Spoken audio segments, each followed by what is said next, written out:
কি ভাই, সোশ্যাল মিডিয়ায় ঘুরে তৃতীয় বিশ্বযুদ্ধ নিয়ে পোস্ট দিলে শরীরে একটা জোশ ভাব চলে আসে, তাই না? সিনেমার মতো এই অ্যাডভেঞ্চার দেখার খুব শখ, তাই না? কিন্তু বাস্তব চিত্রটা যে কতটা ভয়াবহ হতে পারে তা ভাবলে আপনার গায়ের লোম খাড়া হয়ে যাবে। আমাদের ওপর কাউকে মিসাইল মারতে হবে না, যুদ্ধের ডামাডোল শুরু হলে আমরা ঘরে বসেই যে নরক দেখব তা কল্পনা করাও কঠিন।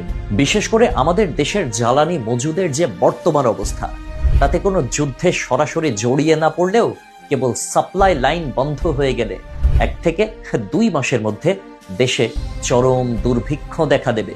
পরিসংখ্যান বলছে আমাদের দেশে ডিজেলের মজুদ আছে মাত্র 14 দিনের, পেট্রোল 15 দিনের, আর অকটেন 28 দিনের। হয়তো কেরোসিন আছে মাস আষ্টেকের জন্য, কিন্তু জ্বালানি সংকট শুরু হলে সেটার ব্যবহার এত বেড়ে যাবে যে 2 মাসের বেশি টিকবে না। ফলাফল কি হবে? 2 মাস পর সূর্যের আলো ছাড়া আপনার চারপাশে আর কোনো আলো জ্বলবে না, বিদ্যুৎ থাকবে না, চার্জের অভাবে আপনার হাতের স্মার্টফোনটিও হয়ে পড়বে খেলনা। মোবাইল নেটওয়ার্ক কিংবা ইন্টারনেট সবই তখন ইতিহাসের অংশ। আর আপনি চাচ্ছেন তৃতীয় বিশ্বযুদ্ধ?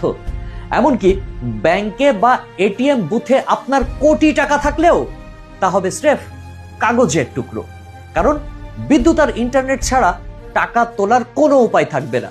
আমাদের ফিরে যেতে হবে সেই আদিম যুগে। শহর থেকে তখন জীবন বাঁচাতে মানুষ গ্রামের দিকে ছুটবে, কিন্তু সেই পথ হতে হবে পায়ে হেঁটে, কারণ রাস্তায় হাজার হাজার বাস ট্রাক পড়ে থাকলেও সেগুলোতে 1 ফোঁটা তেল থাকবে না।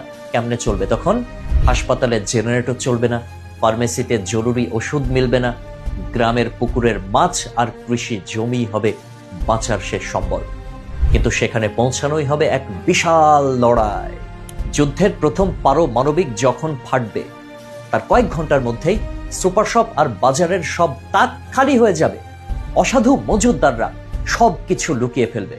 এরপর শুরু হবে আসল বিভীষিকা, খাবারের জন্য লুটপাট। পেটের ক্ষুধায় মানুষ তখন দিকবিদিক জ্ঞান হারাবে। তখন শুরু হবে রাহাজানি। রাত নামলে স্ট্রিট লাইট জ্বলবে না, চারদিকে থাকবে ঘুটঘুটে অন্ধকার। কোনো আইন শৃঙ্খলা বাহিনী বা প্রশাসন তখন কাজ করবে না। যার গায়ের জোর বেশি, খাবার যাবে তার ঘরে। যাদের কাছে এই যুদ্ধকে শুরুতে অ্যাডভেঞ্চারাস মনে হয়েছিল, তাদের মজাটা বিষাদে পরিণত হতে সময় লাগবে না, কারণ তখন কোনো মানবিকতা থাকবে না, থাকবে শুধু পশুর মতো টিকে থাকার লড়াই। এই যুদ্ধে পেশি শক্তি হবে তখন শেষ কথা। ফলে আমাদের চারপাশের অসহায় শিশু, বৃদ্ধ আর দুর্বল মানুষগুলো সবার আগে দুনিয়া থেকে বিদায় নেবে।